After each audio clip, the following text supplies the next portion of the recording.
Geis, thank you for joining us again this morning. We appreciate it. There was a lot of news out of your state yesterday. The public health director in Los Angeles County announced effectively 3 more months of stay-at-home orders, although she said it will be phased and that hopefully we can reopen slowly over that time. The California State University system, the largest 4-year public university system in the country, already now in May saying no classes in the fall. Do you agree with those decisions? There are a lot of people in Los Angeles County who are saying, whoa, 3 more months. I can't survive this as a small business. I can't survive this as someone who's out of work. Well, of course, I agree with the decisions of the people on the ground in their particular venue and location, because, again, as Dr. Fauci said earlier, and I wish the president would listen to him or hear him even, that you just cannot think that this is pretend it went away and go out there. So, yes, it's inconvenient, but it's even more inconvenient if you're going to be infected or worse, or if you're going to go out to work and bring something home to your family. I think that's the biggest fear that all of us have is what does it mean to the children and family members? So, again, if that's the decision that the city of Los Angeles has made and the Cal State system, then I respect that. I'm very sad about September. Proposal here. I'm sad about September, though. We're all hoping that kids could be back in school.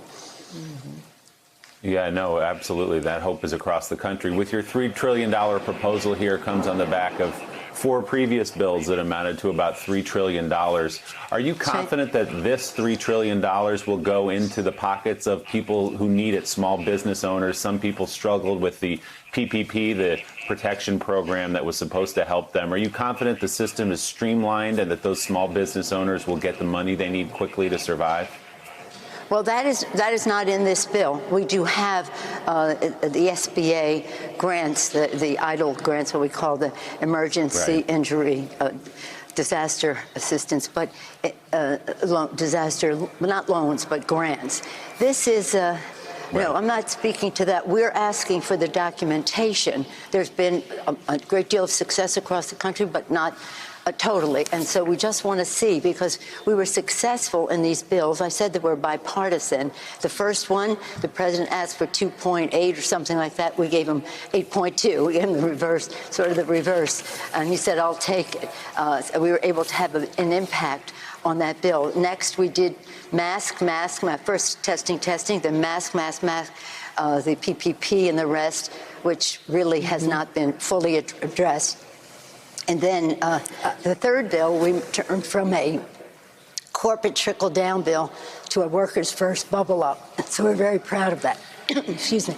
And so with that, as well as the bill that we just passed, the president recently signed, where we turned it from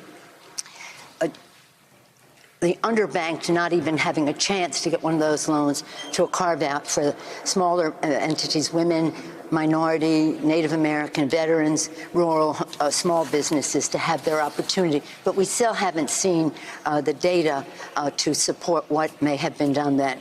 But in any case, it is an approach. We were part of putting it together. We want it to work, but want it to work for everyone. This bill, is not addressing the PPP, the Paycheck Protection Program. This is about mitigation for what is happening. We have to help the states and localities with funds to offset, help defray the costs that they have made in terms of the coronavirus. So it's about their outlays and it's about their lost revenue. The testing, why have we not made a decision as a nation to do what we know is an answer by testing? And I do believe in science, and I believe that there could be some technologies will speed up the testing, not only the testing, but the results from it. I'm hopeful in that regard as we task for this and the rest. And as was said this morning by some of your guests, we have to stockpile. We have to stockpile. We have to have a supply chain. We're not ready.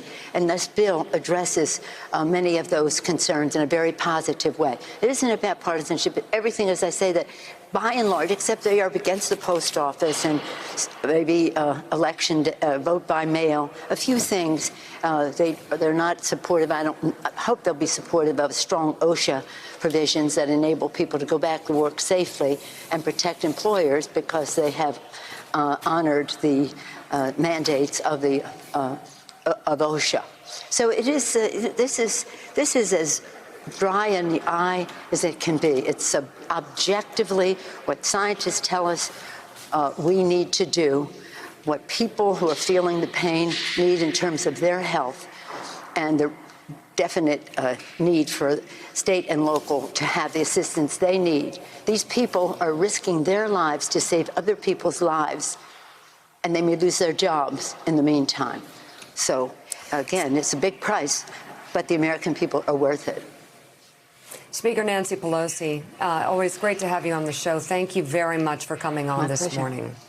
Thank you. My pleasure. And still Thank ahead you. on morning. Thank you. And still ahead on Morning Joe, despite warnings from top health officials about reopening too soon, it appears that Americans are already on the move. We'll take a look at the new data on that. Plus, Rhode Island Governor Gina Raimondo joins us to talk about her efforts to get the economy safely going again. You're watching Morning Joe. We'll be right back. Thanks for checking out MSNBC on YouTube, and make sure you subscribe to stay up to date on the day's biggest stories. And you can click on any of the videos around us to watch more from Morning Joe and MSNBC. Thanks so much for watching.